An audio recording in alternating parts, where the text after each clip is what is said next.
Hello, everybody, and welcome back to another episode of Heart Tart with Hads. So glad to have another episode. I'm feeling a lot better this week in regards to kind of what's been going on inside of my life as far as my little baby dog, my little pride and joy. I think I mentioned last week, but my other dog bit him. He got paralyzed in the back two legs. He's still not walking well, so I've been having to rehab with him every single day. So twice a day, rehab him, give him 3 baths a day. There's just so much that goes into it. I feel like I have a newborn child, but I'm starting to get the hang of it actually, and so I'm fine. It's just another part of my day, and it's actually I kind of like it because it gives me something to do that's not just always worried about myself, essentially myself and helping my clients. And it's nice. I actually do really like it, and I do enjoy helping him feel better. But here and there, we're going to talk about kind of what's going on in the luteal phase of your cycle, because I'm currently in the luteal phase and I thought there'd be no better time to have a podcast episode on this because I'm single-handedly dealing with some of the things right now, but some things that I've incorporated that have helped me and that have helped my clients, yada, yada, yada. So, first thing we need to discuss and uncover is what's going on in your luteal phase. So, your luteal phase, essentially, this is after you have ovulated. And so, the luteal phase, your progesterone is going to start to rise up and your estrogen falls a little bit. Now, it doesn't completely tank, but we get that rise in progesterone and a dip in estrogen. And that's when we start to feel tired because progesterone is that calming, chill hormone, and estrogen is kind of what makes us more spunky, fun, have the energy, right? And so, whenever that declines, usually our mood declines as well. And if you're somebody that goes to the gym, trains fairly hard, you have a lot of stressors on your plate, with work, all the things, then you probably have experienced some sort of PMS symptoms. And you've probably experienced PMS symptoms ever since you could remember. And while they are normal, there are some things that we can do to help kind of mitigate that. So, symptom wise, there are a lot of things that can go on inside of your body. Like I mentioned, your progesterone is climbing, your estrogen is declining, so mood's going down. So you may notice a lot more mood swings, just feeling under the weather, depressed, anxiety is one that goes along with your mood, brain type of things. As far as how your body can feel, you can just feel more ran down in general. You can have an increased appetite because when we get into that luteal phase, our appetite actually increases. But actually, what's crazy is our insulin sensitivity goes down. So actually, our blood sugar is more likely to be quote unquote higher and spiked in our luteal phase, which is crazy because we're more hungry. So that kind of sucks for us. But another thing too to mention is you could get hot flashes, night sweats, insomnia, cramping, even and all of this can happen after ovulation. Anywhere from 14 to right up until your period starts, you can deal with these kinds of things. And they actually suck. So there's actually ways, sorry, my mouth is dry. So there's actually things that you can do and ways that you can kind of work with your body instead of against it during this time. And so you can kind of quote unquote do cycle syncing. Now, I think each individual person is different. Some people they may feel fine in their luteal phase. They don't need to pull back on their stressors or their training. But if you're somebody that's like me, and you're a high achiever, you're a high performer, then your body likely does kind of feel the effects of your hormones changing throughout that time. Now, with that being said, if you are somebody that deals with a lot of these symptoms, you could have some estrogen dominance, meaning your progesterone is lower compared to your estrogen, and so your PE ratio is a little bit off. You could have That's probably actually the biggest thing. Progesterone to estrogen ratio, if that's off, that can cause a lot more load of symptoms. And so, getting into what I was saying about the cycle syncing, sorry, sometimes my brain goes 90 miles a minute. Whenever we're cycle syncing and wanting to work with our body, we if you're somebody that, like I said, is a high performer, high achiever, and you also go to the gym and you also train, there are some things you can do. For instance, if you're somebody that trains pretty hard, maybe you keep your exercise routine kind of high intensity, right? You're thinking 9 RPE or 1 to 2 RIR, which if you know anything about lifting, which you should, that means reps in reserve. You want to keep your training in that kind of bout. You would probably want to pull back a little bit on the hit training. So this last week, actually, I trained, I ran, I trained, I ran, and then I didn't end up training Saturday just because my knee felt terrible. And then I didn't end up running yesterday on Sunday because I wanted to give extra time for my knee to kind of ease up. But with that being said, I should have taken it maybe a little bit easier last week. So going into this week, because I'm about to start my period probably like any day. I started spotting a little bit today, so I know it's either coming tomorrow or Wednesday. Here or there, I know for my next cycle that I need to pull back a little bit because I had been dealing with a little bit of insomnia, breast tenderness. That's one I didn't mention, like literal breast swelling. That could also be an indication of your estrogen being too high compared to your progesterone. So a little bit of estrogen dominance. And you're like, Hadley, well, how do I fix these things? Well, a lot of these things are induced by, stress. They're induced by just a little bit of hormonal imbalance going on inside of your body. So it could be your digestion's off, like if you're not detoxing properly, if you're having constipation, diarrhea, not absorbing nutrients, your body could be sending you into that estrogen dominance.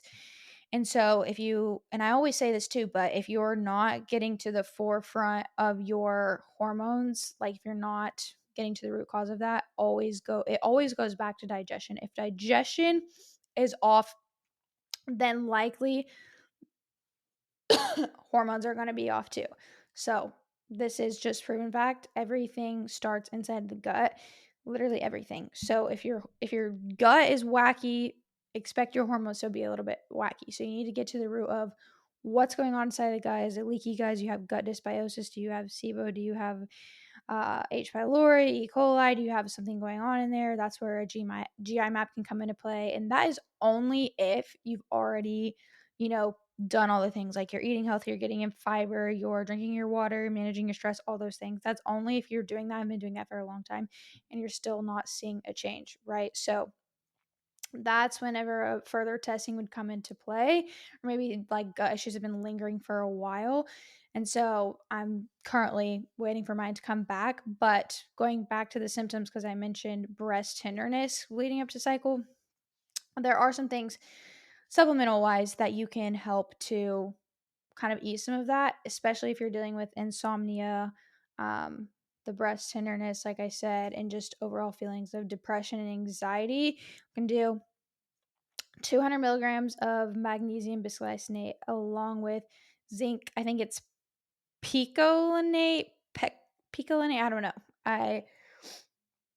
But that's going to be the most those two are going to be the most bioavailable of their kinds. And so another thing you can do too, if you're not like, oh, I don't want to take any more supplements, which supplements do help.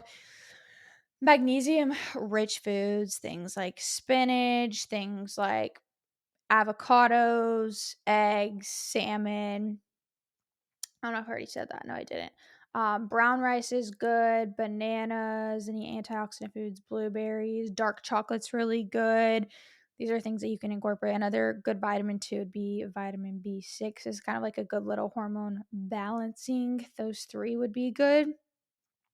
Another thing too, going back to what I was saying about pulling back on some of the stressors in the training, it's actually a proven fact. And also too, just because where your hormones are at, that when you're in your first half of your cycle, day 1 to whenever your luteal phase starts, that's whenever you're more like, I want to have fun. Like my testosterone, my estrogen's higher. I get a good boost here. This is when I feel like I can run the world and accomplish all these tasks, and I'm more creative, and that's cool. And so that's how you can really utilize your time in those days of like, okay, this is when I'm going to get the most things done.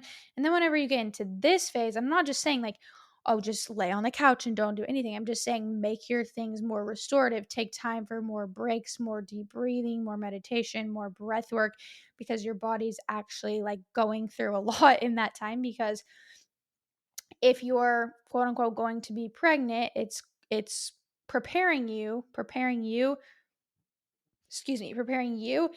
and the baby, say, for if you do continue to carry out a pregnancy, right? Most of us are not trying to do that. And so, unless you are, that's cool too. But if you're not, like, it's still going to give you that same effect of like preparing your body. So, like, it needs to chill and calm down and not do as much crazy things, right? And so, in your work, in the gym, in your relationships, whatever it is, it can just be more chill vibes to kind of help support your body during that time. But like I said, everyone's different. Go based off of what feels good for you. And I mean, in the sense of like what your body can handle, not mentally. I mean, your body, because we can get into this state of like, oh, I need to be lazy because I'm in my luteal phase and everything sucks and I can eat whatever I want. No, like you still have to have that discipline of like, yes, I still need to eat healthy. Yes, I still need to prioritize my rest. If anything, I need to prioritize my rest more. I need to be sleeping more. I need to be doing more chill things, like I already mentioned. But this doesn't mean that I just throw everything out the window. Like today, I'm like, I have such a huge burst of energy. And so I know that like I am about to start my period. But those days leading up, like I was tired this morning. Like I was tired all weekend. I just want to do anything. I just knew like, okay, my period's about to start anytime. But I still have to show up and I still have to get the things done. Like you still can't rely on motivation to get you through that. But if you're dealing with it, you're like, my gosh, I can't sleep during the middle of the night. I feel terrible. I feel awful. The magnesium, the zinc, both of those will help so much. But also make sure that you're creating a really good bedtime routine. Now, everyone's like, oh, you want a nighttime routine, whatever, whatever. No, it's crucial. But the bedtime routine starts in the morning. It starts with getting the sunlight into your eyeballs. It starts with moving. It starts with hydrating. And that sets the tone for the day. Now, when we get into later in the day, we want to make sure we're not exercising in the evening. I mean, exercising as in like in high intensity strength training, things like that. You can still walk. You can do things like restorative type things, and also reducing the light exposure. Like I have these big bright lights on me. Now, would I want these on me at 8, 9 p.m.? No. So things like lamps, candles, reducing the screen time, obviously, blue light blockers, take a shower. I like to do lavender underneath my nose. There's like different things you can do. Reading your book, like get into bed 30 minutes before you think you want to be asleep. And so you can just lay in there and read. Last night I just was reading the Bible and my eyes got so heavy and I slammed it shut and I went to bed and I slept really, really good. And I think that was the first night that I actually got in bed earlier than I wanted to. And so maybe it's like making sure that you're getting into bed at the same exact time every night and just truly winding down, doing deep breathing exercises. Everyone, I know everyone says this stuff, but I don't know what it's going to take for people to actually get the wake up call and listen to like, this is the shit that actually works. And if you want long lasting change for your health, for your hormones, for your body, for your mind, then you have to do it. There's no ifs and or buts. It has to be a part of your routine. And stop negotiating with yourself because it's not going to get you anywhere. I just needed to say that. I just needed to get that off my chest. I'm seeing far too many women be way too chill with themselves, and then they get mad that they feel like crap or they're not where they want to be or their hormones are out of whack. And it's like, okay, there has to come a point in time where you get a grip, you put some discipline in play, and you get to work, because whatever you're doing has not worked so far. It's gotten you to this point of feeling like crap. And also remember too, the things that got you here did not get you here in a span of four to 6 months, or even 6 months to a year. It's been culmination of years after years after years of these poor habits. And so don't expect whenever you do start to bring good habits in that it's going to happen in 8 to 12 weeks, because that's not realistic. Your body has to adapt to these new things. And so doing them consistently and not getting mad if one day sucks and you just keep showing up, that's how the real progress is made. That's how you're going to feel better. That's how you're going to sleep better. That's how you're going to move better. That's how you're going to be more productive and work better. I know I just went on a tangent, And it's semi related to what we're talking about.